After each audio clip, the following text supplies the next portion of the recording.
5 means ago. Hey you guys, thanks for hanging out with us today. We have a new and improved version of our podcast. We don't just have men, we don't just have women, 2 separate podcasts. Now we have one Megazord. What was the thing from Power Rangers? Megazord. When they took all the Megazord? I don't know. I only watched it like once. My parents I didn't let love me. the They Power said I would Ranger. punch my brother if I watched it too much. So, it's when all the Power Ranger things came together. They made a bigger one. The point is, Ty, this is better because we have more of us here. Nobody knows what Power Rangers What about are Weekend anyways. 2.0? Weekend Recap 2.0. 2.0 is exactly what it is. And not only that, we have Understandable. new props, such as we have a Spanish Bible, we have a Strong's Concordance, we have a book about the Denver Nuggets. Yeah. That's what happens Emily Dickinson, when... let's go. Yeah, well, we had to do something classy. Yeah. Yeah. Step up our When game. I'm on prop design, that's The what Bible happens. isn't classy enough for you. Wow. Hey, let's take a minute. Let's introduce ourselves, and then we're going to talk about Pastor Jonathan's latest sermon. So my name is Sethri. I serve as a pastor in here, and let's share a fun fact about ourselves. Since we're all together here, we're getting to know each other. Sarah loves this. So yeah, I'm Sethri. I'm a pastor on the lead team at Rez, which I totally love. And fun fact about me, I was the 2003 Jazz Band Musician of the Year at Pooter High School. Yes. Nice. But I'm still a person. Like, don't Can I let have it your change the way- autograph? Don't let I it definitely change want the your way you think about autograph. me. I'm just a normal person like you. I want a right. picture with you. Landon. I mean, what's your name? Oh, yeah. I'm Landon Haregrove. I'm the youth and young adults pastor here. A fun fact about me, when I was 16, I asked my dad if I could ride a bull because all my friends were into cowboy stuff. And they said I couldn't hang out with them unless I rode a bull. And so...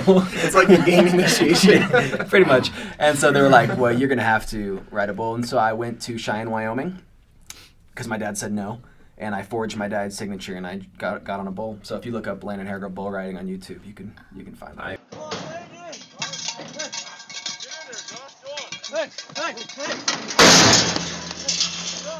I know what I'm doing. Gonna So, stop for sure.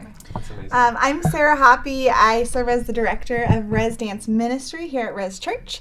And a fun fact about me is that somewhere in my house, in probably my basement, in a box, there is a very large trophy that I got when I was 12 for being voted Miss Congeniality, which I didn't actually know was a real thing.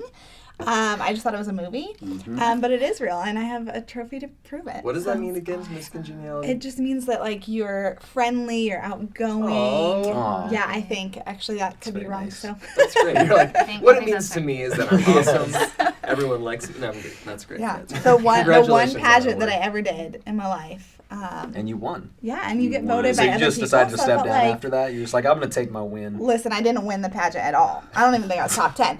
But you get voted by everyone else for Miss Congeniality, so that's a win in my book. That's That's Yeah. a major win. And because Okay. you won at one time, you will forever be Miss Congeniality. Yeah. You and Sandra Bullock Yeah. worked Yes. together. in How come this. you didn't say that to me when I said I was the High Jazz Band praise. Musician of the Year? How come I won't forever You be that? are the perpetual jazz band musician of the year of Northern Colorado and beyond. Oh, wait, yes. I'm just going to make a hashtag, stay jazzy, Sethri. Everyone. Hashtag Stay jazzy. Stay jazzy. I want a shirt with rhinestones that say that. Well, how I about can you? help you with that. I was gonna say. Ma'am in the corner over here. My name is Allie Sanchez. I'm one of the Rez Kids coordinators. And an interesting fact about me is that I am descended from a line of Vikings. Whoa. Wow. We have like traced our lineage all the way back to Vikings. So I'm just saying, don't mess with me. Wow. Wow. That's why I might be a little feisty. Do you Man. speak? Do you speak Nordic or anything? Like, Yeah. yeah. How many Can you Probably say in something? tongues. Probably. That's my language in tongues. That's amazing. Yeah. Man, Landon's riding bulls, you're a Viking, and I'm like, I'm a jazz band musician. Is my I mean, life it's even fine. safe? Yeah. With you all. But Sarah will be friendly to She's us. friendly. I'll She's Miss save Congenial. you. Thank you, Sarah. My name's Ty. What's up? I'm the kids pastor. Fun fact about me is I was privileged to go skydiving not on the 4th of July, on the 3rd of July. It's been a lifelong dream. And I got to do it, and it was awesome. And I got so sick in the airplane that the entire time that we jumped out of the airplane until we hit the ground, I was sick and it was miserable, but I want to do it again. So I got to go. So that story took a terrible turn south, but I got to do it. Good job. So Good job, Ty. fun That's fact. I'm Fun proud fact. of you for So fun. So doing brave. it, even though That you was the felt worst fun fact I've ever shared. That was a good one. Here's a Good, skydiving. funner fact is I just like thrill rides. So skydiving and amusement parks, let's go.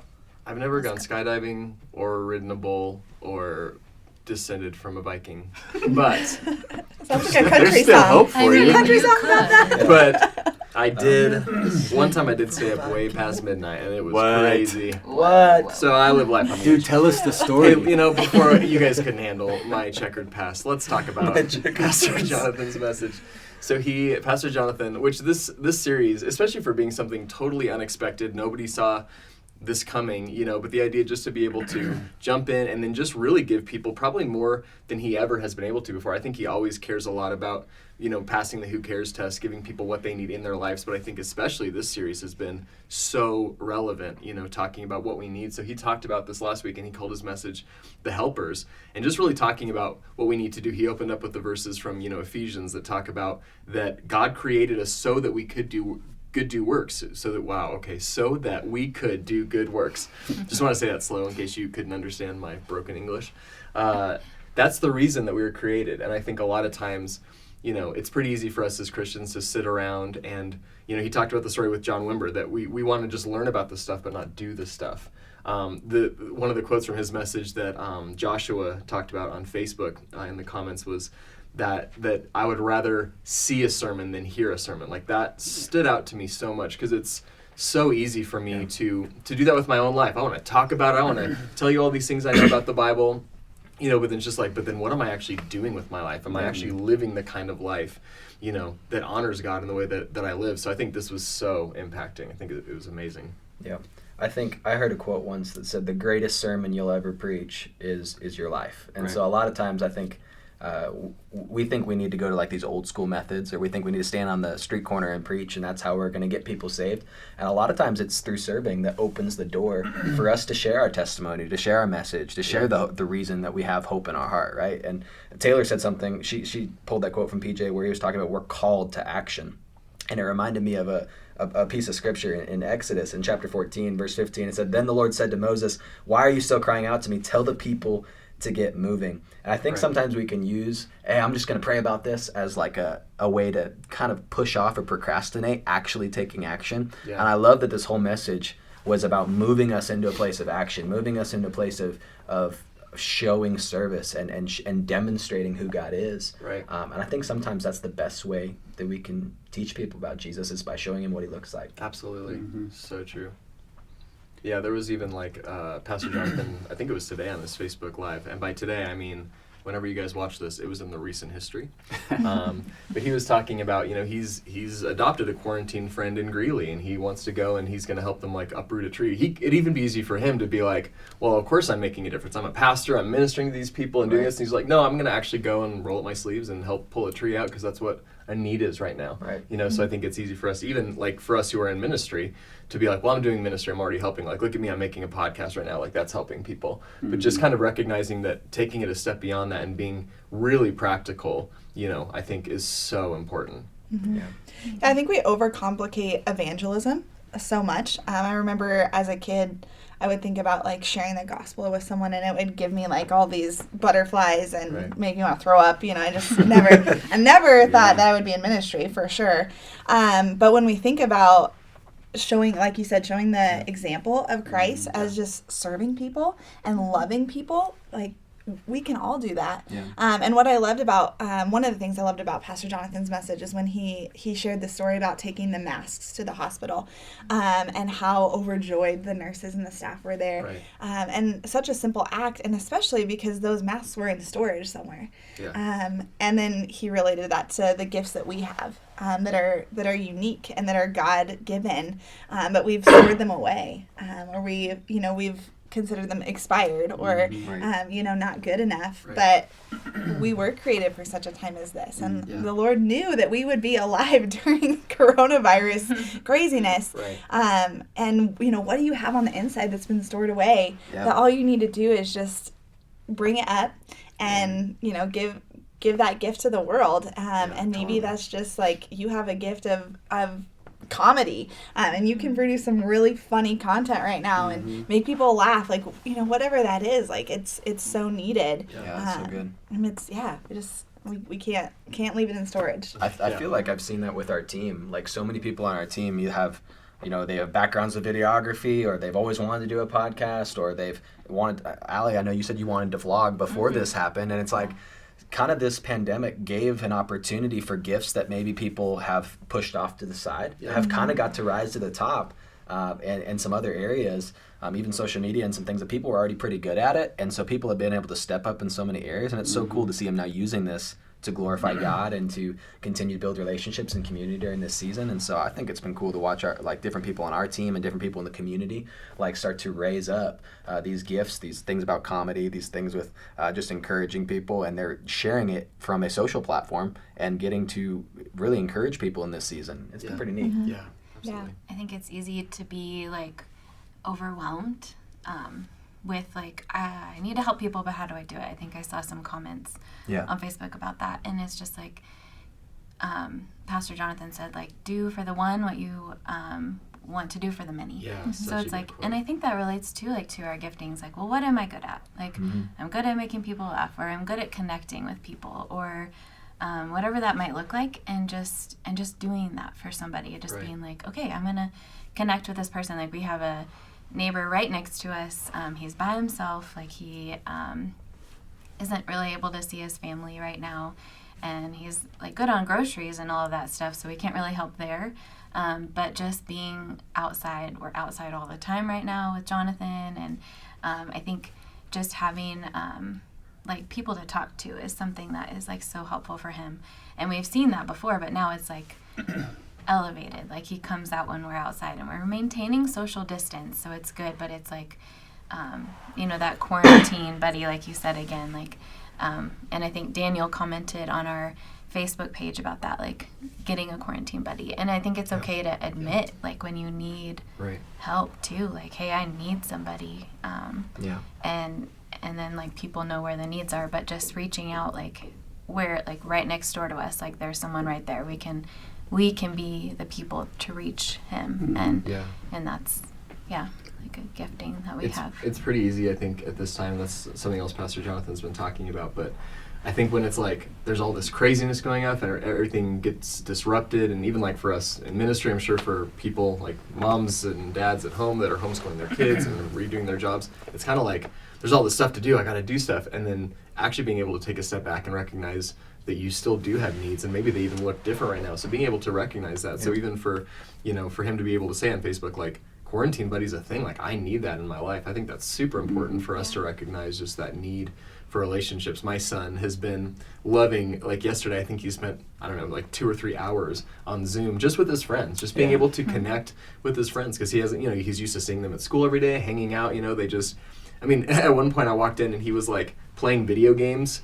with a Zoom like phone in front of him, and I was like, this seems kind of weird, but it's like, he's connecting with his friends. He just has something that kind of feels a little bit normal, and that's a need we have. So I think recognizing him at this time and being able to share, it's not easy to share a need. Like, to say I need this from somebody, but especially at a time like this, we have to do that, and then it gives other people the opportunity to step up and meet that need, which is awesome. What do you think? I've been so proud of first off the people that express the need, but even more so the people that then surround them quickly. Yeah. And like you were saying, Sarah, like it's just a recognition of what do you have to offer. And that's why we started the Rez Parents Facebook page for the parents of Rez. Yep. Not just so that Landon and I and our team can speak into the scenarios that people need life, but so that other parents can speak into them. They have a platform to communicate, hey, I'm dealing with this, I need prayer for this, and then being able to watch other parents and families jump in.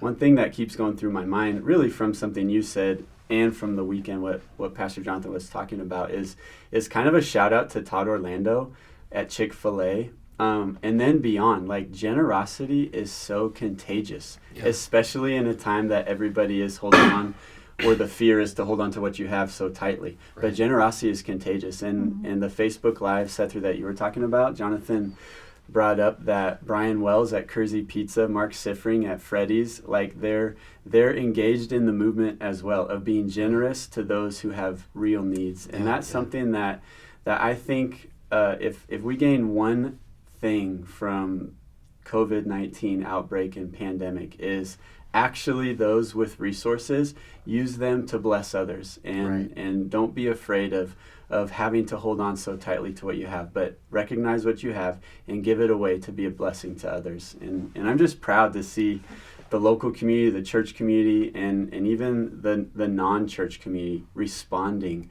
to the needs of the community. I love that. Well, and even like people like Todd Orlando or seeing what Pastor Jonathan's doing, you know, like he talked about the helpers are the heroes, you know. Right. It also sets an example for other people. That's one of the things that that Britt Stevens said on Instagram.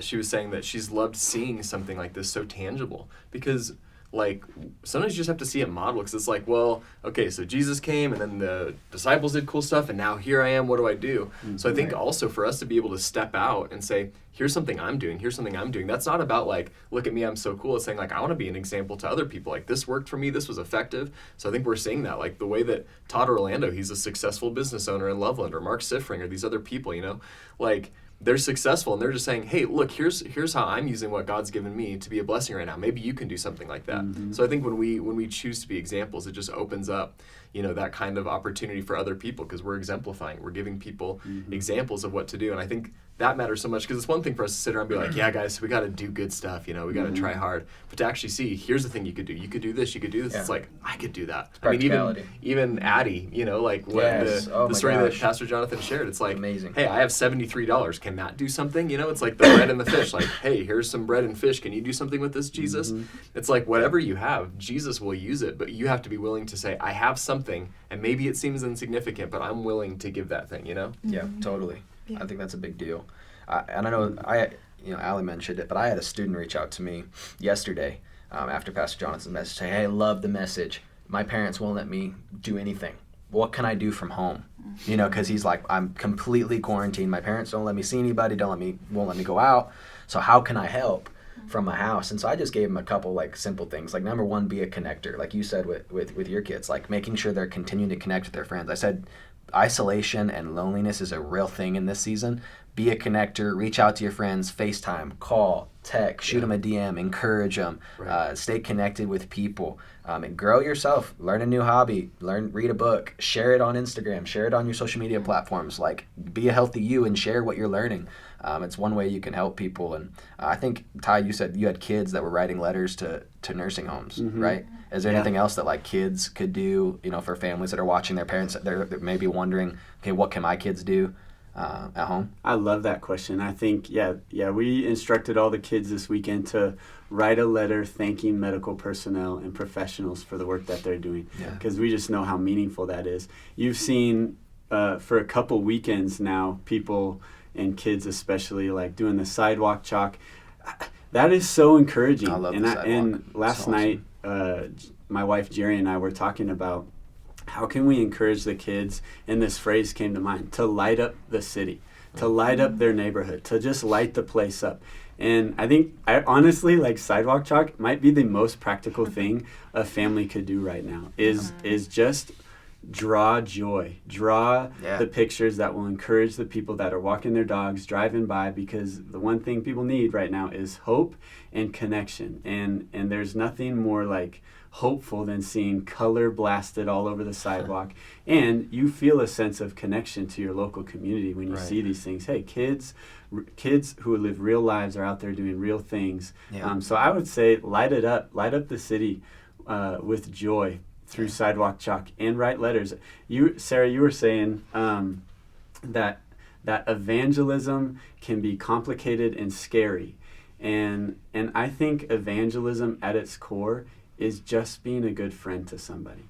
So recognize a need, and how can you respond as a quality friend? And that might be for the one or for the many. I saw a comment that Adam put that he was pumped that Jonathan brought out the story in Matthew 25, verse 40. It says that the king replied, whatever you've done for one of the least of these, you've done for me. Yeah. Like, can you just do something for one person? Right. Because if you can change one person's life, you've made a difference. And I love that. Right.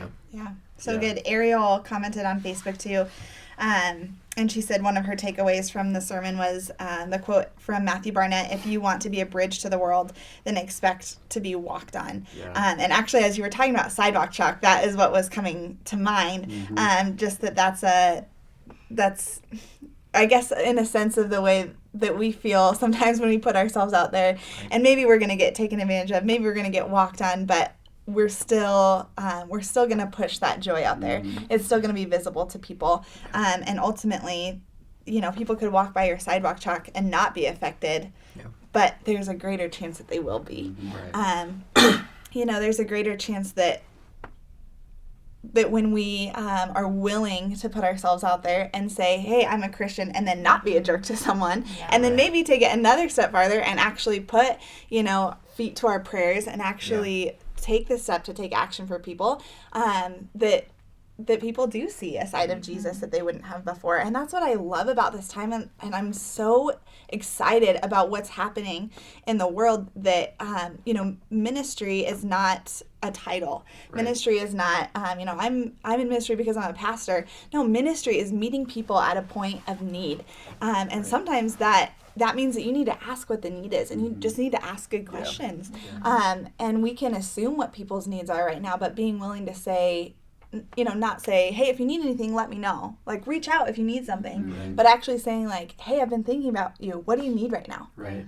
And actually asking what the needs are, and then being willing to resource that, Yeah. even if it's not something that you have, but how can you network and find a way to meet those needs? Yep. So good. Yeah, it's just about that willing heart. I was in downtown Los Angeles at the Dream Center earlier this month, and we were on Skid Row. And one of the first outreaches we did when we got to the Dream Center was going out there. And so I was fired up. You get out for a mission trip and you're like ready to save the world and, see people like accept Jesus, and so on fire for that. And that's not what happened. We had people who were cussing at us, or, you just want to take your picture and get your text, credit or whatever, and it's like, oh no, that's not my heart. I literally paid so much money to come here and hand you a hot dog, and I was just wrestling with that idea of like, God, why are we out here? Like, why do they come out here every single day when there's no, like, I don't see any sign of people softening. Like, I don't see any sign that people want to know you. Wouldn't my time and my effort be put to use someplace else? Like, can't I make a bigger impact someplace else? And I really wrestled with that. Like, I was putting on a happy face and like leading my team, but I was like, what are we doing? And just through the course of the week, God really started to work on my heart just about being willing, just about the willingness. Like, he's like, Sarah, I'm in control of the outcome. Even if you were able to win someone for Jesus, that's my glory. It's not yours. Yeah. You're not in control of that. What I need you to be in control of is just being willing to do it. Just being willing to take the step forward So good. and say, yes, God, I'll do it. Even if it doesn't work out, even if it doesn't, even if there isn't any glory in it, God, like, you're in control of that. So I'm just going to be here and be a vessel that's willing to take action wherever you ask me to do it, big or small. So Right. good. And I think that, like, serving, sometimes it just feels like it can feel so insignificant. Sidewalk chalk, or giving someone a hot dog, or being someone's quarantine buddy. It's like, is this actually making a difference in their life? But that is what we're called to do. And something that Jonathan said is that if serving was good enough for Jesus, it's good enough for me. And really, and we just have another minute, but I know, Ty, you were talking about how those moments in your life that you felt like serving just brings you closer to Jesus. Just as we close, do you want to share that story? Yeah, absolutely. As Jonathan was preaching on the weekend message, he was talking about like moving from learning to doing, and really I felt like he was talking right to me, and I was thinking about times in my life where I have felt the closest to the Lord. And I'll just be honest with you guys, it's not necessarily in a worship service, although I love them. It's not necessarily hearing a great sermon, although I love them. The times that I can feel the presence of God the most tangibly is actually when I'm serving others. And I think it's because I just get out of my own way and just go to meet the needs of people and be very direct. And this is why I'm here on the planet. Jonathan talked about that verse in Ephesians. We've been created for good works. And I think like that's just fulfilling the purpose. Our 4 steps are know God, find freedom, discover purpose, and make a difference. And once you've discovered that purpose and it's tied into just serving others, then you start making a difference. I get out of my own way, and I think God can move freely in my life. And so that's just how it's become very practical for me. Yeah, absolutely. Well, thank you guys for talking with us today. I hope that this has been an encouragement to you. Hopefully maybe given some great direction for your small group to have a great conversation. We're going to pray together. Encourage you to do the same with your small group. Have a great week.